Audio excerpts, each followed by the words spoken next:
All right, boys and girls, welcome to the Real Life on the Bass Kayak and Beers podcast. Why is my face so shiny? Here we go. Let me adjust the lighting. Kind of getting a little bit started later today with the live show. Sorry about that. This thing is still too bright.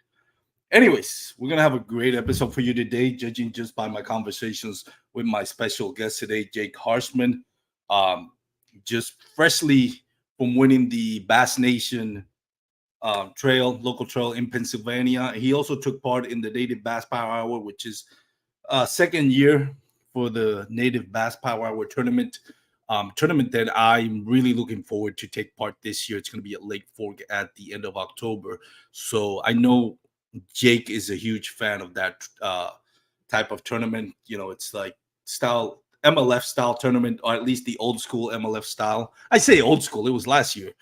It's like no limit bass power hour. So I'm looking forward to talk to him about that and see his thoughts on it. Also, let's see a recap of my week. Very interesting week for me.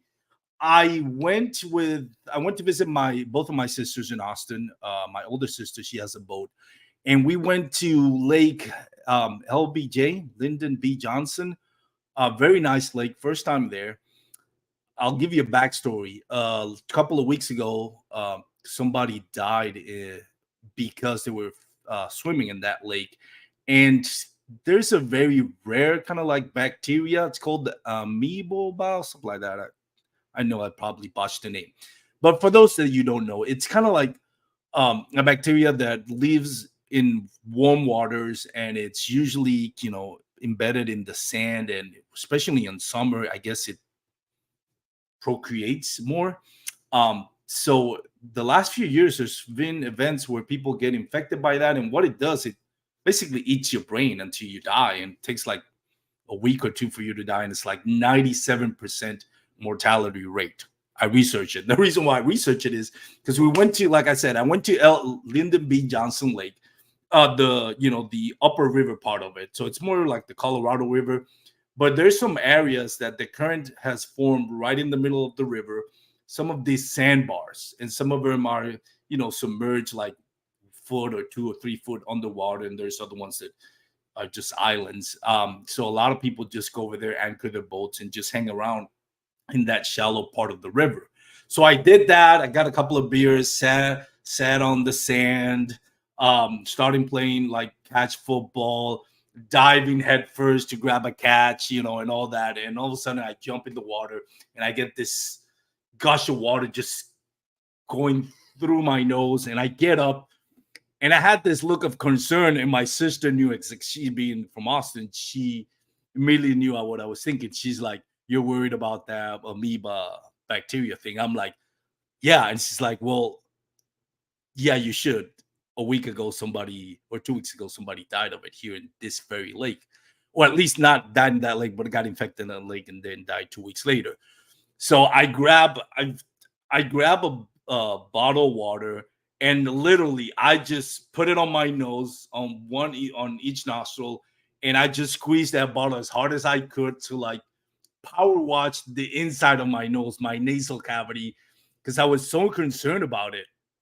I don't know why. It's very rare. It's like only 2 or 3 people die a year of that. So if you consider the millions of people that get into lakes on summer, and only 2 or 3 die a year, it's not very common. But it was in my mind. So that night I go to sleep. I couldn't sleep because I had a fever, I had a headache, and I swear to you, I woke up. Well, I didn't even sleep. By morning time, I was so like concerned slash scared that this was gonna be my last 2 weeks on Earth. Like I was ready to text or call Dan Prairie, host of the Advanced Kayak Angler, tell him you might have to take over the show, because I'm reading through Google search, checking the system, and it's like headaches, stiff necks, vomiting, nausea, and 2 weeks later, the chance of you surviving is like 3%. I really thought it's like, man, I'm gonna die. There's, I have to say my goodbyes. I was that scared. I know it sounds stupid, but I really was. Thankfully, it just turned to be a uh, sinus infection, probably still because of diving head first into that warm water. I might have caught other type of bacteria, but I'm feeling a lot better. Not 100%. But I didn't want to stop recording the podcast. I've been looking forward to this podcast for the last couple of weeks. So you might hear me cough and snort a little bit. So I do apologize about that. But that's enough about that. Let's bring in our special guest, Jake Harshman. Buddy, how you doing? What's up? What's going on? What is on your earrings? They're earrings, bro. Are you pulling Paul Roberts, aka Jabber Hammer? They're earrings, man. What's wrong? Anyways, do you have that bacteria? By the way, I'm not drinking a beer. I'm literally drinking hot tea because I still got a sore throat and I got my Vicks Vapor Rubs right here. So I'm not 100%. But anyways, do you have that? Have you heard about that over there in Pennsylvania? I heard about it. I actually had a good buddy of mine who don't tell me he died. He was fishing.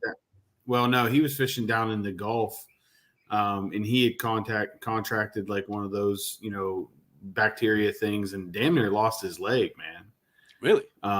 Yeah, he damn near lost his leg. So like that's serious business. Like, it's one of those deals where it's like you really gotta be aware of what water you're in and where you're going and blah blah blah and all that. So, but yeah, for sure. I've heard of it. I don't think we have any here locally.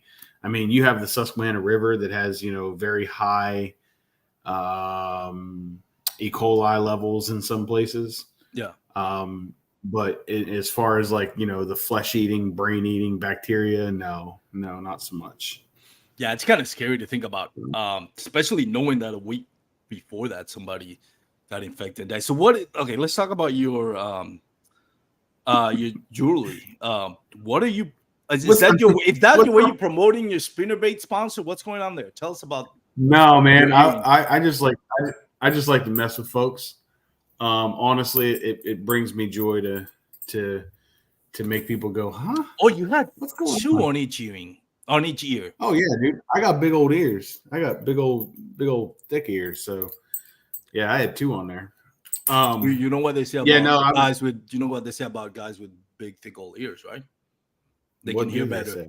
They can hear better. Oh, what were you thinking? Your mind's always in the gutter. 100%. I mean, do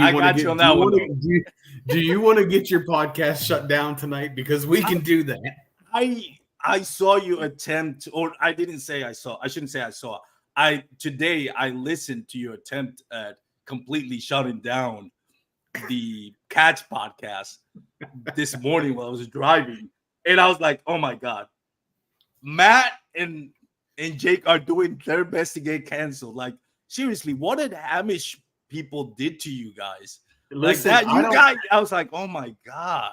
Oh, like, dude, that was funny. I don't have an issue with the Amish whenever they're obeying the law. I shouldn't open that door. I don't want you Matt's the one that he was all up in arms. Matt, a couple of times he went PTSD on that episode. I think he really did. He's like, wow, that door should have stayed closed. And Brad Hicks, Armando, let me tell you something. I've worked with Brad Hicks in Paddle and Fin. I've never seen him out of his element as much as I saw him on that episode. Like Brad was like standing in that middle of that freighter and coming at him, and he didn't know what to do. He was like deer in the headlights. I don't know what he's gonna say. It was very reminiscent of the Dark Waters days. Remember that? I miss Josh. With Josh and I. We're not too good. He's too good for us now. Well, I don't know what he's got going on with his life, but whatever it is, I hope he gets back to doing the podcast again because I love talking to the dude. You know what hurts me? That he doesn't return my messages. That's what hurts me. Armando. That's what hurts me. It's not just you, bud. I don't want to sit here and talk anything bad about Josh because I have nothing bad to say about Josh. No, he's a great dude. I love that dude. I hope whatever he's going through, I hope he gets gets through it, and I hope that he's happy. Yeah. But he, I consider him a good friend, and I have no reason to say anything else about it. But that podcast though made me feel very dark water-ish. Yeah. I had that dark water vibe. It really did. Like I think that episode would have Josh blushing. I mean, we covered some things. Yeah, I have to ask you a question, Armando. Do you realize that my title says the Native Big Ass Power Hour? Yeah. Yeah, if you care to elaborate on that. Did I do that? No, I didn't write it. You wrote it. I have no idea why that's there. You wrote it. How do you mean you have no idea? You're the one who wrote it. Did you forget that it had to have been, it had to have been from a different podcast because I didn't touch it. Who put that there? Somebody hacking our system. Is Paul Roberts once again hacking here? It could very well be Paul. Paul, I don't think he has the intellectual ability, nor does he have the computer literacy. But he may have hired someone to do this. Did you put Native Bass Power Hour? Were you writing something there? I didn't write anything. I just clicked Enter Studio. I got it now. Now you make me think. Did I put that on the title? I didn't put it under your name. So the only one that can put something on your name if I write it or if you write it. So now I'm thinking. I mean, we've been hacked, people. We've been hacked. If I would have done it, Armando, it would have said Native Big Booty Power Hour. It wouldn't have said ass. So no, Jeremy McCormick just liked the video, and it does say PA Bass Nation and Native Limit Bass Power Hour. So it wasn't me. I don't know. I think it was you. Anyways, since we're talking about that, do you want to keep it that, or do you want to edit it out? I don't care. It doesn't matter as long as you don't care. It's your podcast. I don't want to. Yeah, we're good with it. I mean, if I'm bringing you here, I mean that's that says a lot about. You've already accepted a certain level of risk. Yeah, having me right here. Yeah. So. All right. Let's talk about the Native Bass Power Hour, and you actually won. You fished both trails at the same time. It was like I don't want to say it was in conjunction because one is the 5 limit and the other one is the Bass Power Hour, but they were both on the same day, right? So there was actually 4 events on the same day. Wow. Yeah. So the Native Big Bass Power Hour came here in conjunction with the Mid-Atlantic Kayak Bass Fishing Series. That was the initial plan. That was the initial rollout. And, that was the 2 organizations that were having events that day. When PA Bass Nation had found out we were having that event with Native, they had an event scheduled the very next weekend earlier in the year. So they actually moved their day to be the same day as ours. That way, max participation, you're only traveling one time, so on and so forth. And then a lesser known entity, Slay Nation, they had hosted an event the same day. Woo! So I had entered all 4, and the 3 that weren't native were all 5 bass, 5 bass limit. I was leading at one point. I was leading the 3 5 bass limit tournaments, and then I got a call from the Slay Nation guy saying that I wasn't a Slay Nation member, so all of my fish got DQ'd and I got refunded my money mid tournament. But I ended up still winning the MAKBF and the PA Bass Nation side, as well as I did win 1 hour of the Native Big Bass Power Hour. So how much did you catch in on that? As a little over $3,000, I think. Oh, enough to, let the little old lady let you go fishing more, or? I mean, I don't really think I told her what the total amount was that I won. Oh, okay. Well, she doesn't watch this, I'm sure. Yes, she doesn't. She's listening to some true murder crime podcast right now. She's listening to something to figure out how to get rid of me. Yes. Yeah. 100%. But I actually took that money, most of that money. I took that money and I bought a bunch of new Baits reels. That new company Baits, they came out with a new reel. Well, a bunch of new reels, and I purchased a bunch of those because I have a couple already and I absolutely love them. And I'm like, I'm just going to use this money to go buy a bunch of reels. So I bought like $1,500 worth of reels. You got any reels for me when I go up there? Man, I got all you reel left-handed? Yes. Okay, then I have reels, yeah. Yeah. I always get confused with that. I've been known to actually return shipments was like, oh no, yeah, that's right. No, the other one. Not that one. The other left hand. I always get confused. Yeah. But the tournament was cool. Talking about the Native Big Bass Power Hour, it's a cool format. It's a different format than anything else that we have on a national level. And although that format doesn't really suit one format of that tournament doesn't really suit my strength. I'm not a catch as many fish as you can kind of guy. I'm seeking the biggest fish that I can catch. When I get a limit, if I get, once I get a limit, I'm throwing the biggest baits that I have to try to really I mean, to a fault, like I do that too often, but I wasn't really fishing for the total number of inches. I was trying to win. I figured I had a better chance of winning, a couple hours and cashing checks than I did, trying to win an overall shootout of, 15-inch fish. Like I just, you can go to the Susquehanna River and catch 15-inch fish all day long. I didn't care about that. I wanted to catch, 2 or 3 20-inch fish and, cash a couple, $1,000 per hour checks. That was my goal. You catch $1,000. I did catch, I got 1 hour.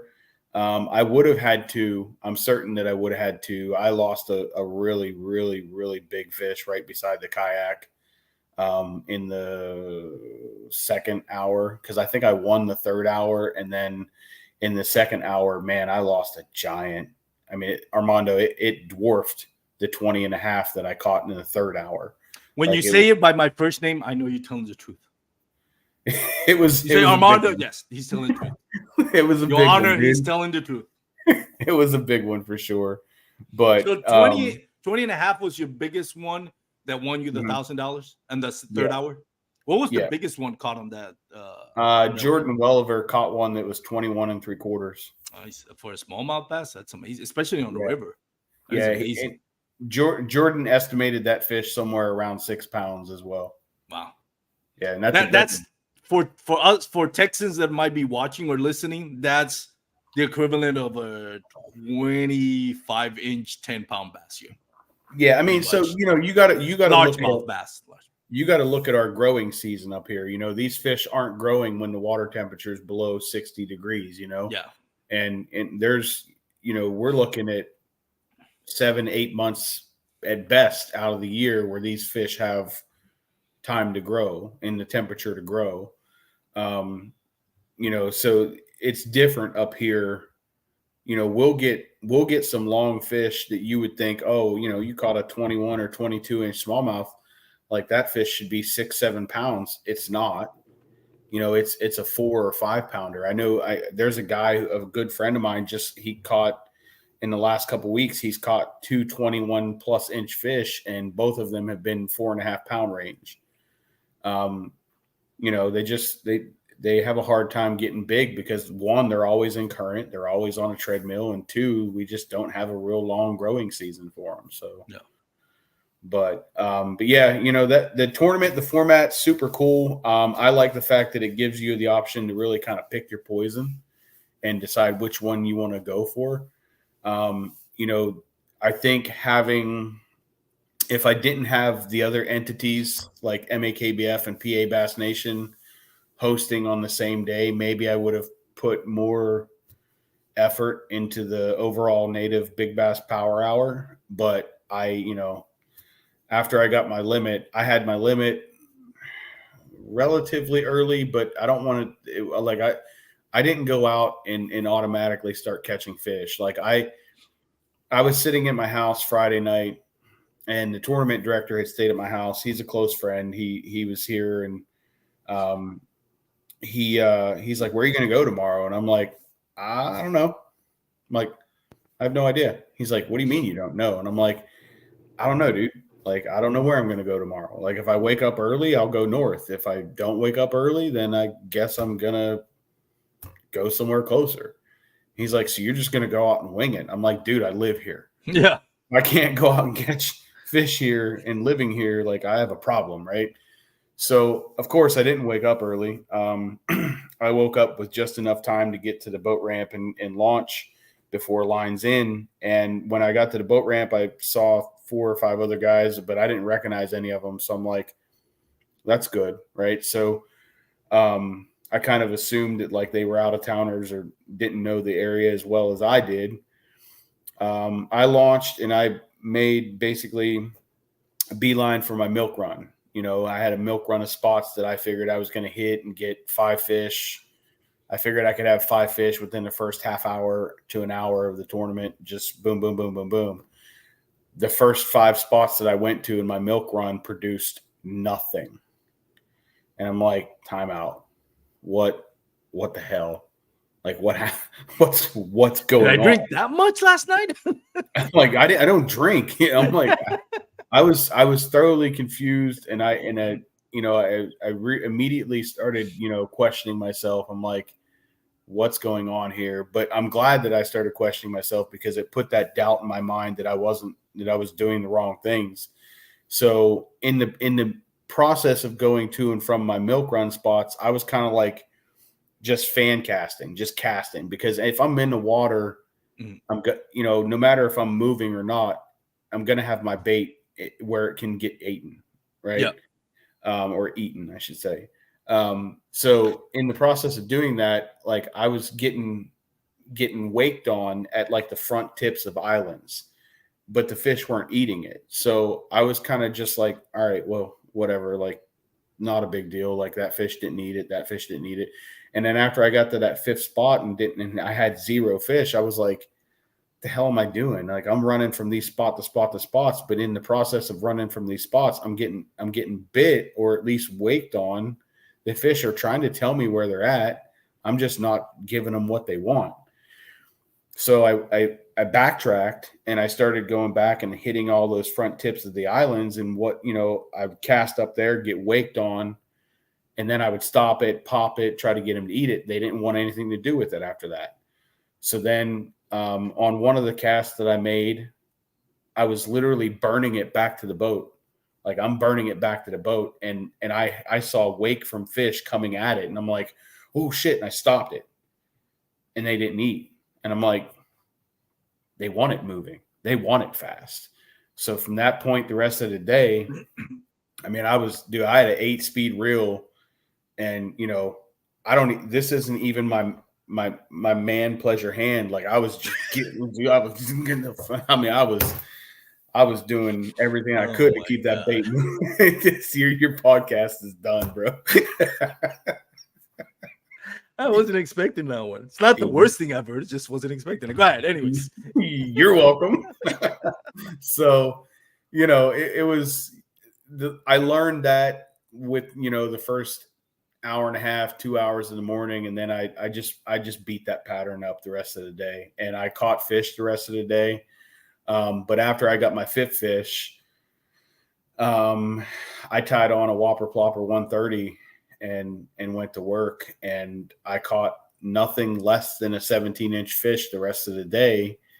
But I was really only seeking those bigger ones. And so outside of what I caught fish on a Whopper Plopper 110, which was what I got my limit on. Then I tied on the 130 and I caught a bunch of 17+ inch fish. And at the very end of the day, I went on like an exploratory mission to check some water that I had not fished since the springtime. And I came across an eddy that had like a bunch of stringy grass on it. So I pulled out a frog, tossed a frog over there on top of the stringy grass mat, and kaboosh, big old 19-inch fish. And that was the fish that literally set me, 3/4 of an inch ahead of the other 2 guys that were in the other tournaments that, helped me win the MAKBF and PA Bass Nation. But it was top water all day. So it's nice. Good time. That winning a tournament, especially winning in a tournament on top water is it was fun. You can't think of beats beating it on drop shots. I'll tell you that much. You're You're not gonna catch a drop shot in my hand. I mean, well, especially now in the river. But two things I take away from what you were saying. First of all, I experienced this on Possum Kingdom. I used to be one of those guys, and that I'll go to my spot, and the other spot I'll just run. I catch what I catch, or I don't catch anything on the spot, which most of the time, and then I'm just beeline it to my next spot, because I'm one of those guys that I don't like to cast and then move in the way that I'm casting, because more times than not you're gonna lose that fish if you get a bite, because it severely handicaps your hook set, right? If fish is moving this way and you're moving this way, you're coming together, you set the hook, it's not going to be as effective as if the fish is going the next way. So on Possum Kingdom, I was watching a video, kind of doing research, and they talked a lot about where fish live and spend time. And one of the things they touched on was that a lot of times, like 40% of the time, I think was the number that they used, fish will be in what we call those dead zones, which is going to be for example, in Possum Kingdom, it was, there was back to back boat, boat piers, or not boat piers. What is the word I'm looking for? I forgot English. Yeah, boat houses and boat docks, in the back of the houses. And then there was a point where there was like none for maybe a quarter of a mile. It was just like a sandbar.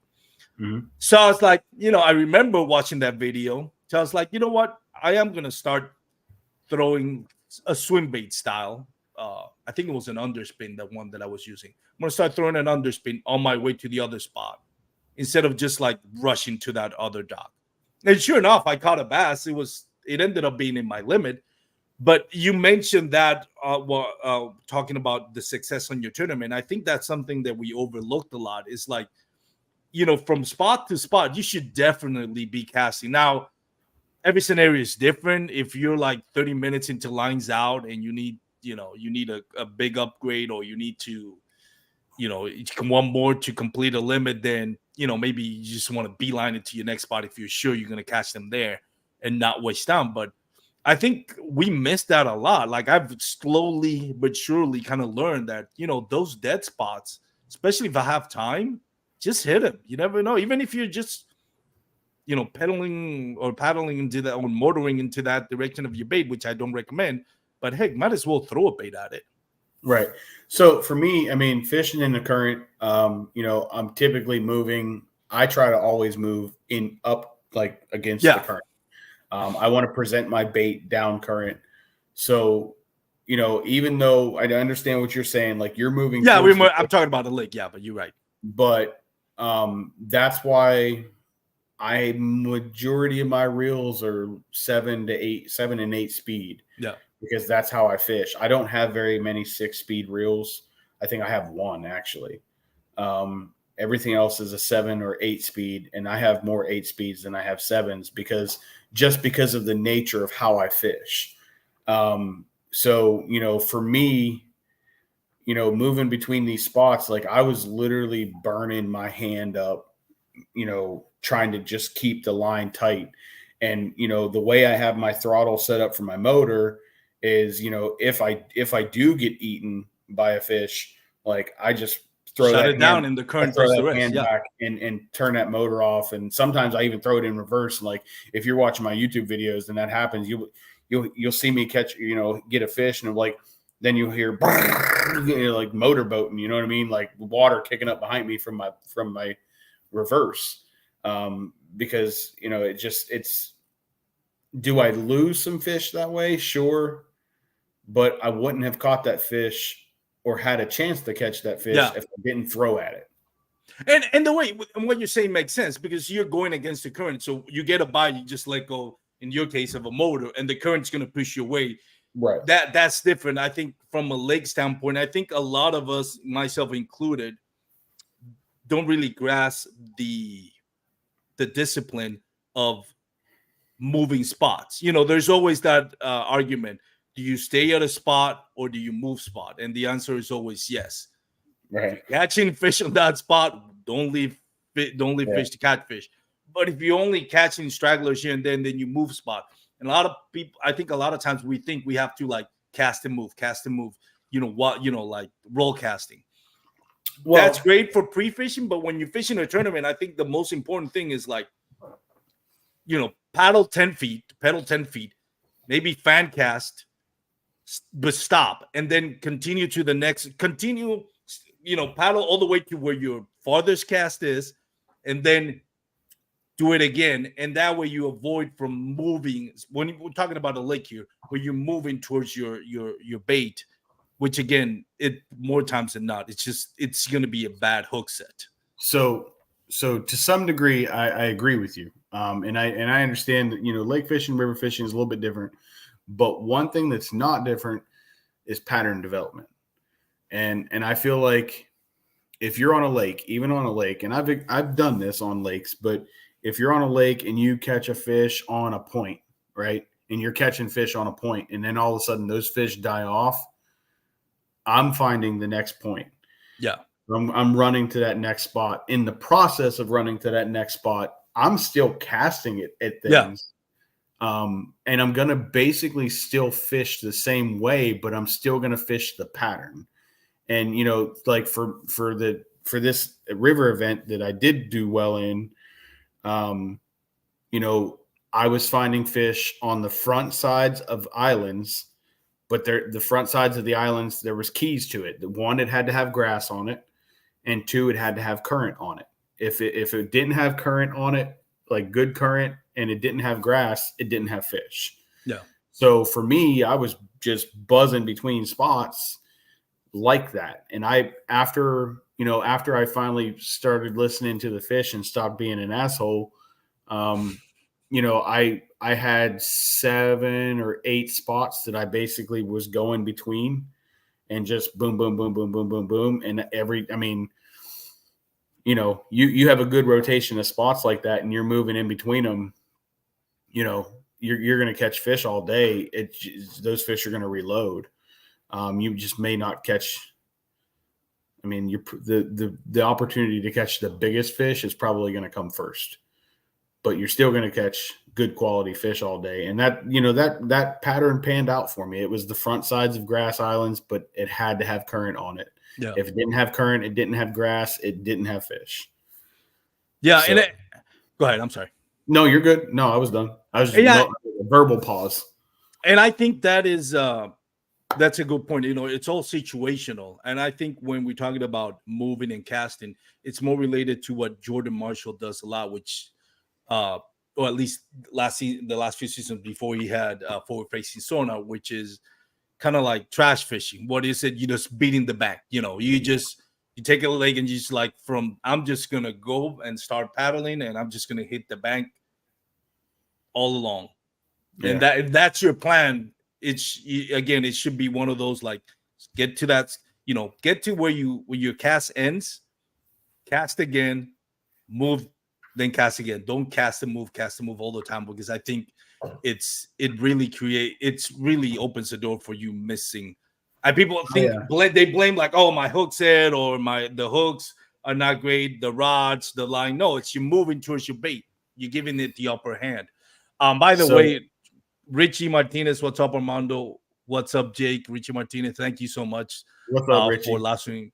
For following and listening. Again, if I have any listeners that have questions or to my guest Jake Harshman about the tournament or anything particularly related to fishing, make sure you put in the comments. We'll try to do our best to get those. Go ahead. You know that I'll answer almost any question. For better or worse, yes. Any comment. So even if you want to try to get Armando's podcast completely shut down, throw a comment up there and let me. It's either gonna take off or crash and burn. We don't want to get stale. So one or the other. I detected just a small amount of shade being casted at some forward-facing sonar there in your talk. Oh, you're gonna start that. Well, first of all, I forgot to ask you. We'll talk about that too, which is, I don't know. I hate talking about the subject, but we'll talk about it. But the other thing that I got from what you're talking about, and I wanted to ask you, when you see something like that, when you figure it out, okay, I'm throwing, they're active, but they're just, pausing, or what's the word I'm looking for? Man, I'm telling you this. They're so what you're talking about They're when whipping they're at there. your bait, right? So you Well, change your bait. you're Well, talking about that they're there, but they're not committing completely to it, right? exactly. You Okay. said, okay, you're still gonna fish those spots, or you still fish those spots. Generally, what's the first thing you're gonna change? Or does Color. it change color? Yeah, that's what I'm asking. Color. Color, 100% bait, color. technique, Yeah. speed. So and that was another thing that I did when, whenever I was getting waked on, I was throwing a bone 110 whopper plopper. Mm-hmm. And, after I continuously was getting waked on, I tied on a black 110 whopper plopper, and then it was just completely. For whatever reason, they always work better than the bone color ones. Like I don't On know, this man. Like river, on this river, bone is king. not that day Um, though. Not that day, no. But I mean, you can go out with a bone whopper plopper on this river and catch most of the time all the fish you want to catch. I don't know if it had something to do with sun exposure. I don't Yeah. know. But this particular day, they certainly wanted the black more than they wanted the bone color. So and loon, I should say, not black. It's called loon, but yeah, that was the deal, man. They wanted that color change and the speed. I think the speed had a lot to do with it as well. I think if I would have burned that 110 bone plopper, I think I probably would have caught more of those fish because they were still coming for it. Like they still wanted it. But they weren't committing to it. And there was two things that I did. I did them both basically at the same time. I changed the speed and I changed the color. So I would put more of it to the color probably than the speed, but I would say I wouldn't. I would say that they were equally important. The speed of presentation and the color were equally as important, I think. What would have been option C? What would it change? You would have changed the bait?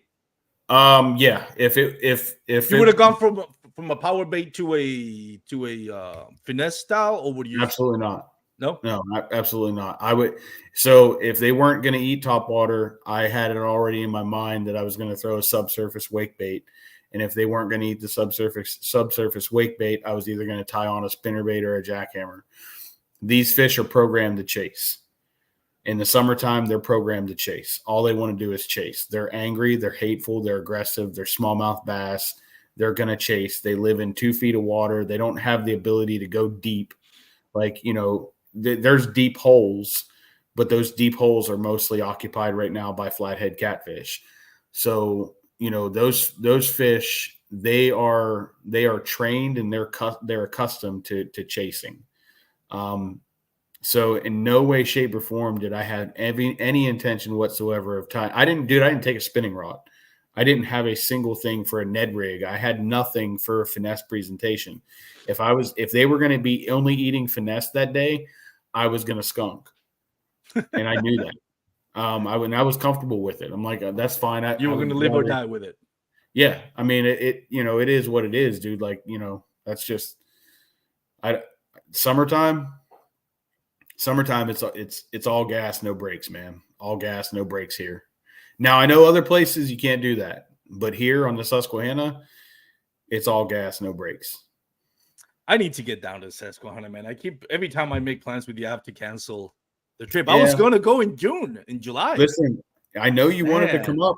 I knew you wanted to come up, man, and I'm going to live here for a long time, so I hope you're so. more than welcome to always come up here. So what happened with that? I don't know if I ever told you the whole story. So I have Roger, who's was my foster child for a few years, actually like 2 years, or a period in between 2 years. He used to live with us. His mom got real sick. His mom is a wonderful person, but she couldn't take care of him. She was in the hospital for a long time. Dad passed away when he was young, so me and my wife fostered him and his sister.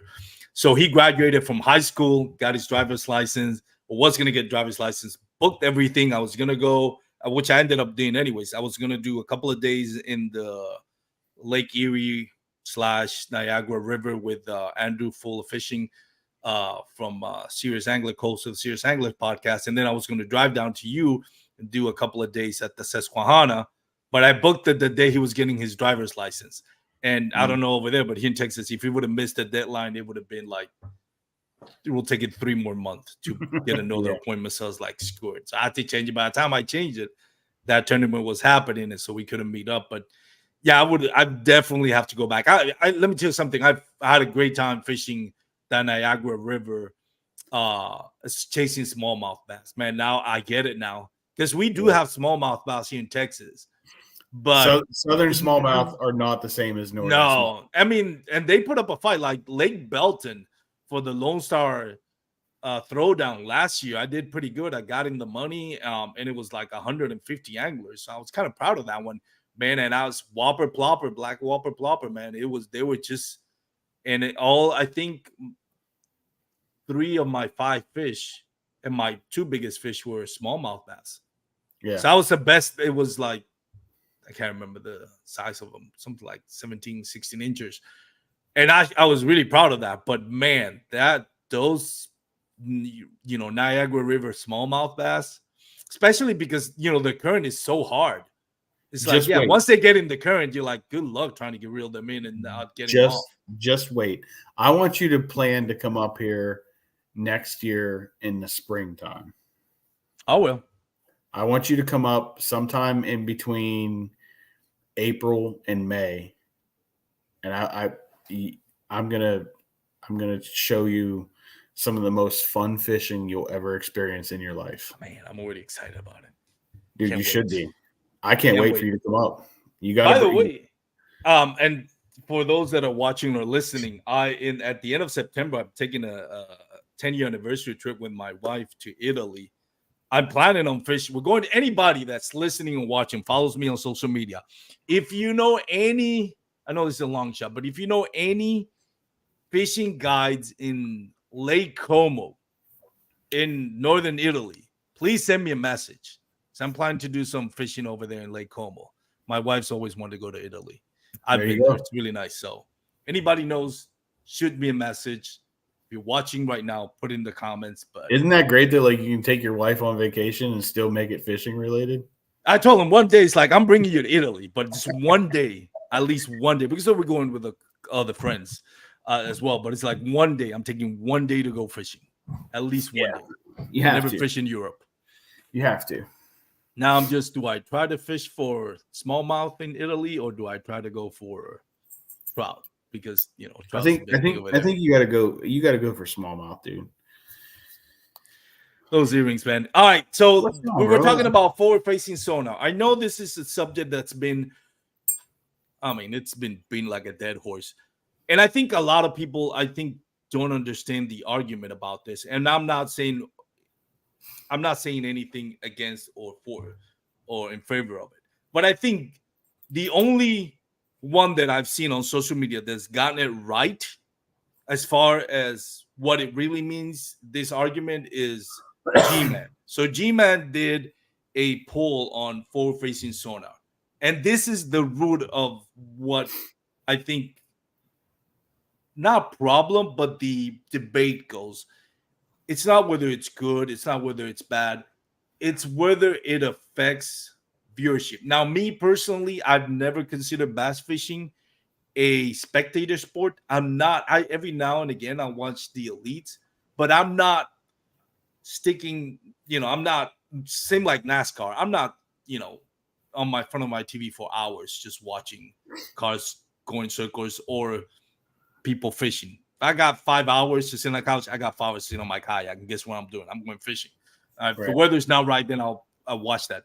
But I guess the argument is, if the TV is always showing you these anglers, staring at their little screen or big screens actually, and fishing, they're basically and I think this is the problem. If viewership is turned off by this, and there's no growth in viewership, or it digresses, then I think that's going to be. I think that the Bass Nation or Bassmaster Kayak Series is like, we either change how we present this on TV or we get rid of it. Because at the end of the day, the viewership pays a lot of the money. Here's the thing with that, right? And right now in bass fishing, you have a group of traditionalists who, want to see the anglers using angling skill, whether it's casting, whether it's, pinpoint accuracy, X, Y, and Z, like hook sets. They want to see that kind of stuff. And then you have this group of young kids that have played video games for a long time. You're talking about viewership? We're talking about the viewers or the anglers competing? I'm talking about the viewers right now. Okay. So you got your traditionalists, and then you got your younger generation come up. It's the video game generation, and these guys are used to it. The problem is that the guys that are coming into it that are used to it, the video game generation, they don't care to watch it. If they're going to watch it, they're going to search a video of it. They're not going to watch it live. Yeah. So your viewership is absolutely down. It's going to be down because the old guys don't want to see dudes sitting there staring at their fish finder, dropping a drop shot bait down to him. Jiggle a little bit. Okay. Oh, he ate my worm. I'm going to reel him in. Nobody wants to see that. I don't want to see that. I think it's stupid. I think anytime I put a spinning rod in my hand in a tournament and go fish, I think that's stupid, period, let alone using forward-facing sonar. With that said, I have had forward-facing sonar. I still have forward-facing sonar. It's not installed on my kayak right now, but it does. What I used forward-facing sonar for was to teach me about fish behavior. I'm not targeting a fish with the lure, but I'm watching to see how that fish reacts to the lure. If I'm watching my lure coming through and fish are scattering, I'm changing my lure. If I'm watching my lure coming through and I got followers, I'm probably still going to change my lure because they didn't eat it. If they did eat it, then I'm going to keep it. But if they didn't eat it, I'm going to change something about that lure, something about that presentation until I can narrow it down. I don't like having the live aspect showing people exactly where the fish are, where they're going, what they're, how they're grouped up. I kind of feel like that is an unfair advantage. It's not fair chase. It's not fair chase. If everybody has it. Everybody has it, but we're not talking about you against the other guy. We're talking about you against the fish. I still think it's unfair chase. That would be like, okay, if you had your hunting plot and you had cameras out there and like, okay, well, I can see that buck coming from, 2 miles away. I'm going to go get in my stand now and wait for him. Like, I know some people have that, and those are the guys that make TV shows killing big giant bucks all the time. I mean, it's kind of, I don't know. It's not fair chase. It's not fair chase hunting. It's not fair chase fishing either. Should it be barred in tournament fishing? I don't have a strong enough argument against that either. Yeah. Because, it's a valuable tool, and there's sponsors that are putting a metric amount of money into these series. And if you bar one thing that they're selling, they're not going to put that money in there anymore. So I don't know. I don't know how to increase the viewership. But that's the answer that I don't know. Is it affecting viewership? And I don't know the answer. I don't know the answer. Yeah, I don't know. The only way that's the answer to that is simple mathematics. What are the ratings before this, and what are the ratings now? It's not the Bassmaster. The Bassmaster Classic this year was the most boring Bassmaster Classic I've ever watched in my entire life. And that's what everybody's talking about, right? That's why this is being a big deal right now. Yeah, I mean, it was so stupid to watch. Like, I don't know. I just didn't find it interesting at all. But I don't really see myself as a traditionalist, and I certainly am not a video game player. Like, I'm somewhere in between. But I mean, I don't know, man. It's tough. Like, forward-facing sonar it's a great tool, but yeah. It's relied on too heavily in tournament fishing right now. I feel like people are they're just not. I don't know. It's relied on too heavily.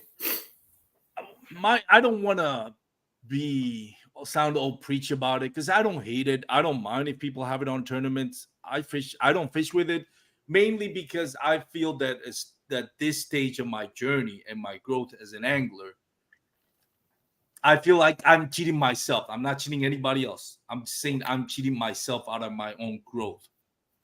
To me, it's exciting to go from I bought a kayak, I go the first 10 times out and I catch maybe one out of fish, out of not one each day, one out of those 10 times in the water. Then going into, okay, now I'm catching maybe one out of 5 times that I go out.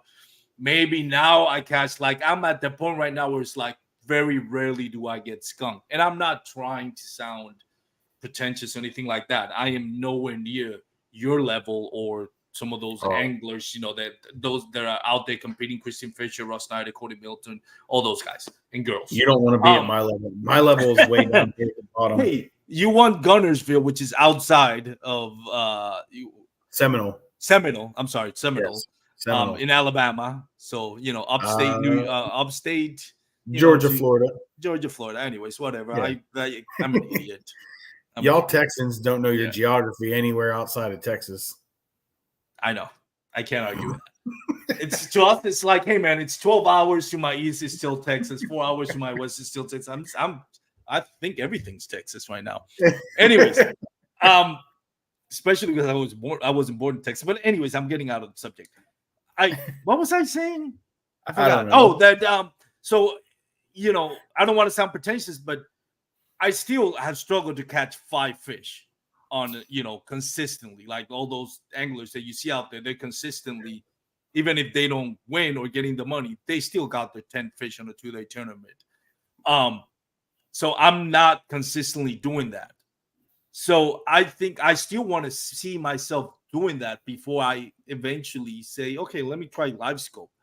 Because at the end of the day, it's not whether I win tournaments, it's not whether I catch checks, it's whether I'm having fun, I'm enjoying, and I feel like I'm growing in knowledge and not just getting better because the tools around me are better. Right. I think a lot of people miss that. Are you a better angler or you just happen to have nicer tools around you? It's like, are you a better driver or you drive or you can able to get from point A to point B because you have a faster car kind of thing? Two different things. What are you doing with your hat right now? I don't know. Am I boring you? No, I'm trying to stay awake, Armando. I've been awake. We'll end it pretty soon. I'll have one more question and then we'll end it. I've been awake for well over. Listen, I don't want to disrespect you. I've just been awake for well over. I saw a lot more better energy on the Catch podcast. That's what's bothering me right now. That's what bothers me right now. Why is Matt and Brad getting the best? And I'm not. I literally tried to get the podcast shut down. I mean, I went into that with I'm like, I gotta shut this podcast down because Armando doesn't need this type of competition. Let me go in here and see if I can just get these boys canceled in their 12th episode. I tried. You did. By the way, we're joking. I love Matt and Brad. They've been on the podcast. But anyway, who's joking? Well, let's just say we're joking. We have people listening. So Matt Souders is a Cleveland Browns fan. Well, by the way, season started. I'm wearing my Bears hat. I was like, you know what? I'm not wearing my sponsor hat. I'm throwing loyalty. Season started. Bears. Are you a Eagles fan? No, I'm a Steelers fan. Really? Yeah. But I grew up in Pittsburgh area. Oh, okay. Well, that's a good team to root for. I mean, Pittsburgh Steelers are. I'm not a Cowboys fan. I know I have listeners from, from Texas, and I apologize if you don't like what I just said, but no, it's too pretentious to be called America's team. So listen, you haven't really won it much. But anyways, go ahead. What's your feelings on the Detroit Lions being tied with the Kansas City Chiefs right now in the almost end of the first half? The Detroit Lions are for real this year, dude. You think so? Yeah, I do. I think that they're a well-coached extremely motivated football team. Who's the quarterback now? I don't follow much other than my team. It's Jared Goff. It's Jared Goff. Oh, Jared Goff is a good one. Yeah. Yeah. The thing is, I mean, they're, and I know you're a Bears fan, but they're in a relatively weak division at this point. Oh, that's Aaron true. Rodgers is gone. Thank God. Thank God. The Bears team is not the Bears team of the past. The defense is not the monsters of Midway anymore. Yeah. So, you could argue and say that Minnesota is a good football team, but really, that division is not what it is. It's winnable. I think they'll make some noise, but they'll maybe limp into the playoffs with like a 7 or 6 seed, maybe. Who wins that division? I'm hoping I think the Bears might. It all depends on Justin Fields' progression. No, I think if he has a breakout season, they can win the division. I think Minnesota still wins the division. Yeah, I think Minnesota wins the division. That's the sure money. Yeah.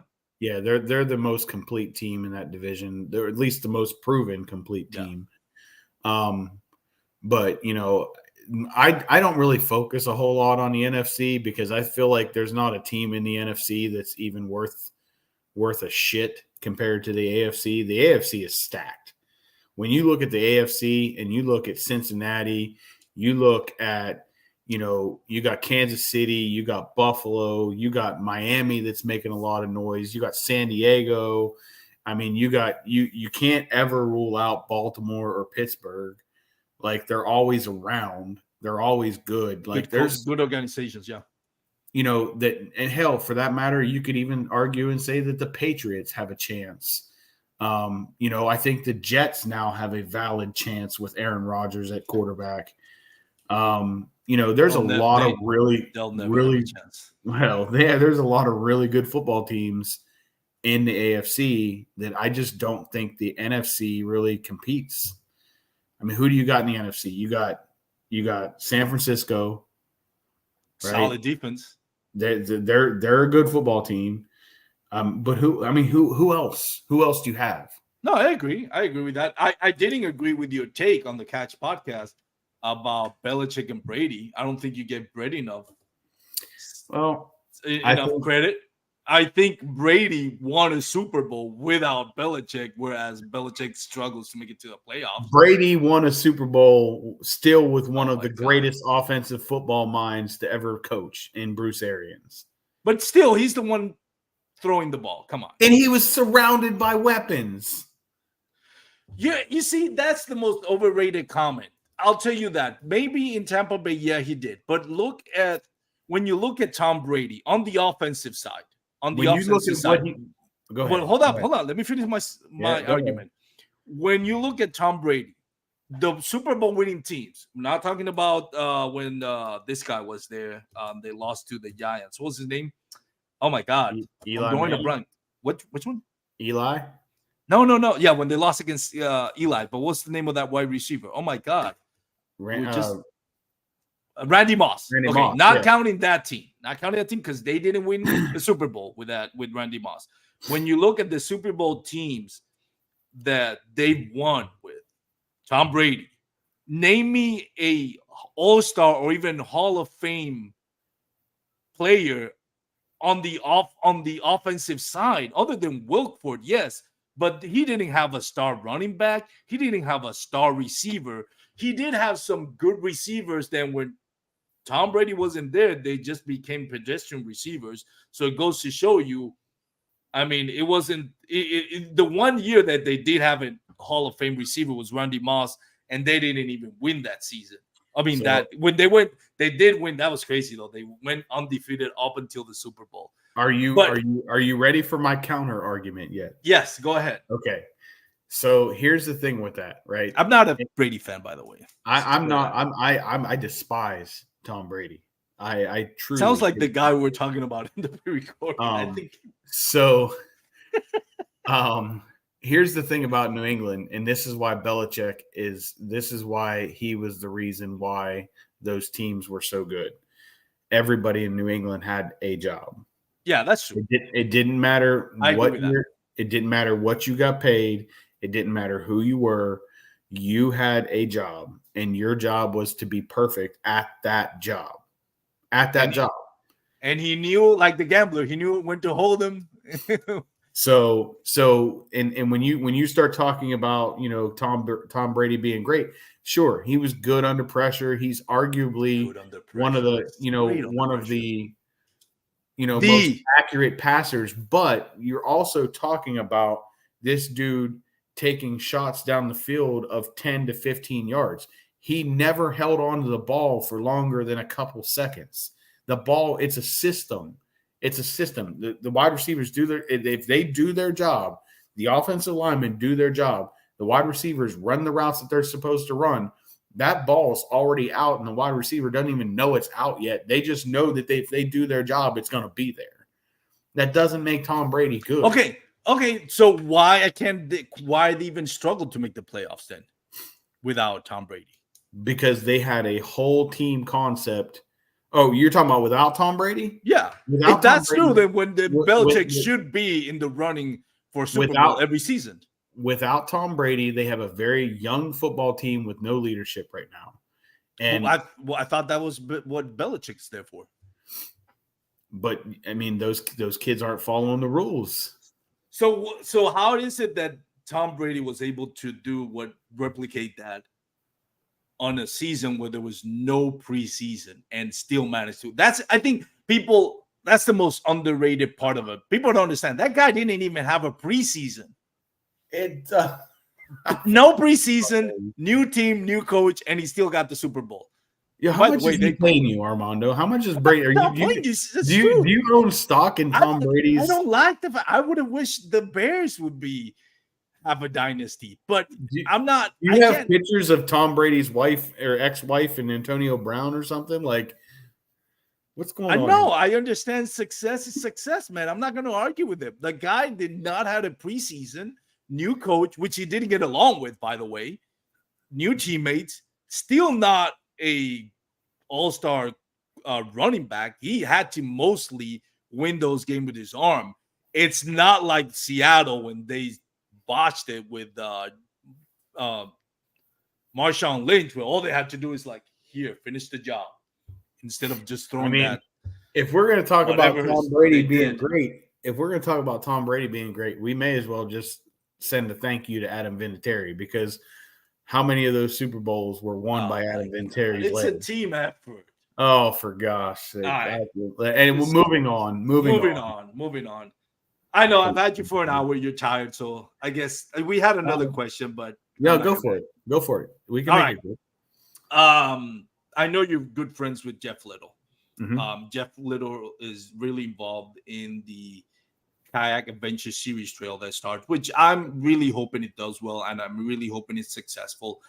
The last few months, I learned a little bit about the other side of the argument when it comes to the rule changes. And I'll be fair, this is one of those things where I thought there was no argument. And then when me and Dan recorded that episode, we got the feedback, both good and bad, about the episode. I was like, okay, I guess I do need to listen to the other side of the argument. And yes, I've learned there's a lot of anglers out there that say, hey, we prefer skinny waters, and I do agree with something. I don't consider what we do in the Bassmaster Kayak Series, especially, not taking any shots at them, but what we do is no longer kayak fishing. I call it kayak fishing because it's a lot more exciting than calling it small plastic boat fishing tournaments. You're doing it out of a kayak, but they're really trying to make it's not really a kayak anymore. But they're trying to make us like bass boats. Yes, exactly. That's my point. So here's what's your thoughts on the trail? Do you think it's going to be successful? Do you like the idea? I think the Kayak Adventure Series is a great idea because it takes you to new and exciting water that we won't experience on the Hobie BOS trail, that we won't experience on the Bassmaster Kayak Series trail. So there's new fun exploration there, which I find to be very enjoyable because I am a skinny water, shallow, moving water fisherman. I enjoy that, but I have some apprehensions, which, my apprehensions to be politically correct in what I want to say. I don't like the aspect of the tournament director or the originating person having all that data and still being able to fish in national trail events, because if you go to anywhere that's close to that and you're getting waypoints from people catching fish, I don't feel like you should be able to have all that data at your fingertips and then be able to go fish a tournament on a body of water that was included. This year, I mean, for the proposed 2024 season, he doesn't have any bodies of water that we would experience. However, he does still have the Susquehanna River North Branch. Bassmaster is exploring more up the North Branch than they have in years past. He has the Flint River in Georgia, and the Flint River dumps in to Lake Seminole. So he's getting close. They're getting close to these areas, and I just don't like the aspect of anyone who's competing on a national level having all that data and all those waypoints, regardless of whether they're on the exact body of water or not, but that close. I just don't like it. I think I don't know. That's I think, to put in perspective, that would be the equivalent. I'm sorry, of Steve Owen fishing Guntersville, something like that. Right. I mean, honestly, I can't imagine there's going to be too many people that would be okay, with Steve-O or AJ or, these major level tournament directors coming out and fishing a tournament series that's not theirs. Because if you're on a body of water where you've judged fish, that's problematic. Hundreds of fish too. Right. Not just a fish, but a lot of damn fish. That's problematic, because even though I have the utmost trust with AJ and Steve, that they wouldn't utilize that information to benefit themselves to some degree, they also can't forget it. Right. It opens the door. If you're successful, it opens the door. Like, how do you, it opens the door for speculation, whether it's true or not. Right. In the court of public opinion, it's a no-win situation. It's unfair speculation too, because prior to AJ being a tournament director for the Hobie BOS, he was a great angler. AJ McWhorter was one of the absolute best anglers in the country, and he proved that time in and time out every tournament that he went to. But now, it's unfortunate for him. Really, it's unfortunate that he, probably shouldn't fish these tournaments ever again because of the knowledge that he has.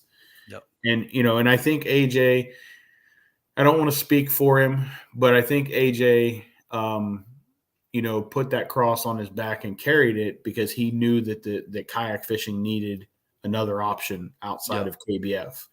And I can tell you that, what AJ had done or did with the BOS is absolutely amazing. In the few years that he's, had it under his control, what AJ has done with it, I don't know if anybody else could have done that.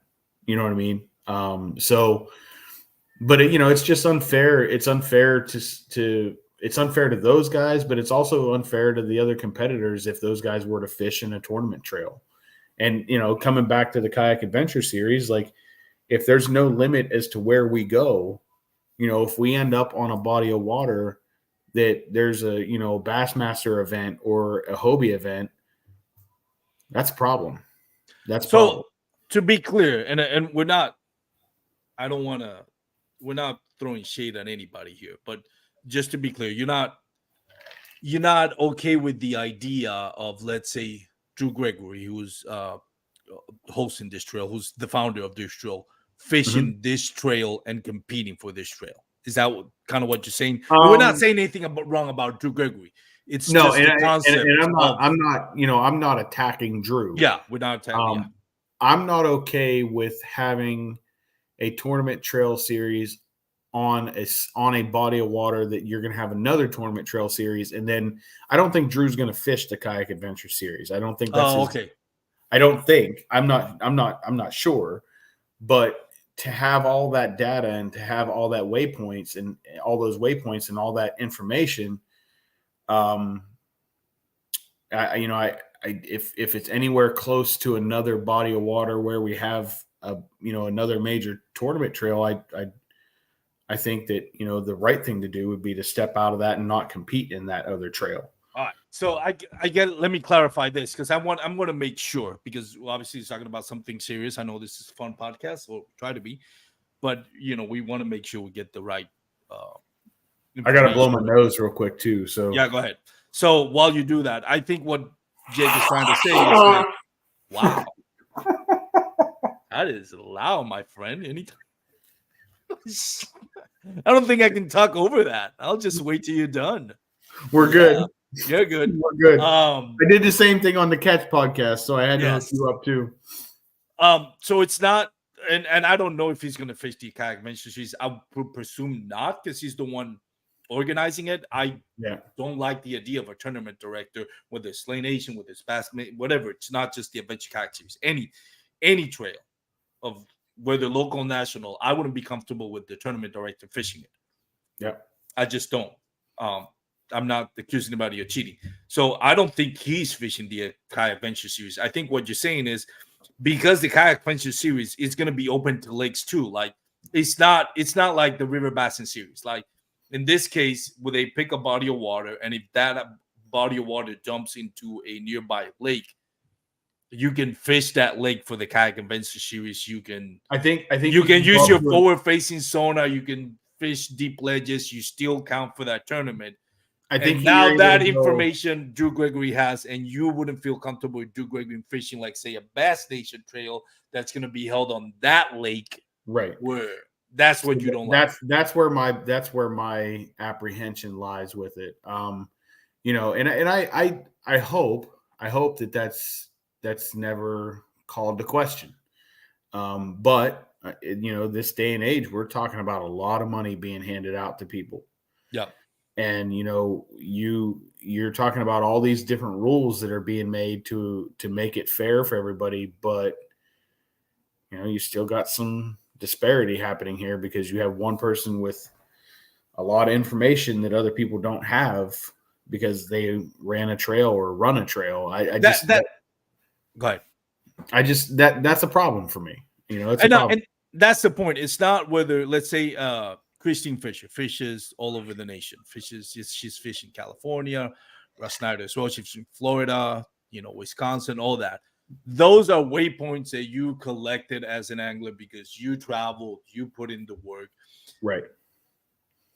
That's what you do. That you're benefiting from your hard work and labor. That's not the same of like, oh, I have this plethora of waypoints on this lake because I hosted a tournament on that lake. And when nobody's accusing Drew Gregory or anybody, because there's a lot of people involved. There's Alex Rod, Jeff Ledo, and all that. We're not accusing anybody of that. At least I'm not. I'm sure you're not. But what I think your point is valid in the sense that if you're a tournament director, a tournament organizer, and you have all this knowledge of exact waypoints where people are catching fish, is it ethically okay to you now go into a local or national trail on that body of water where you have this information? And I agree with you on that part. I mean, outside of that, I mean, getting back to the series itself, I think it's freaking cool. Yeah, no, I think it's going to be awesome. I think it has a lot of potential to have get a lot of support. I'm excited to kind of see where Drew takes it.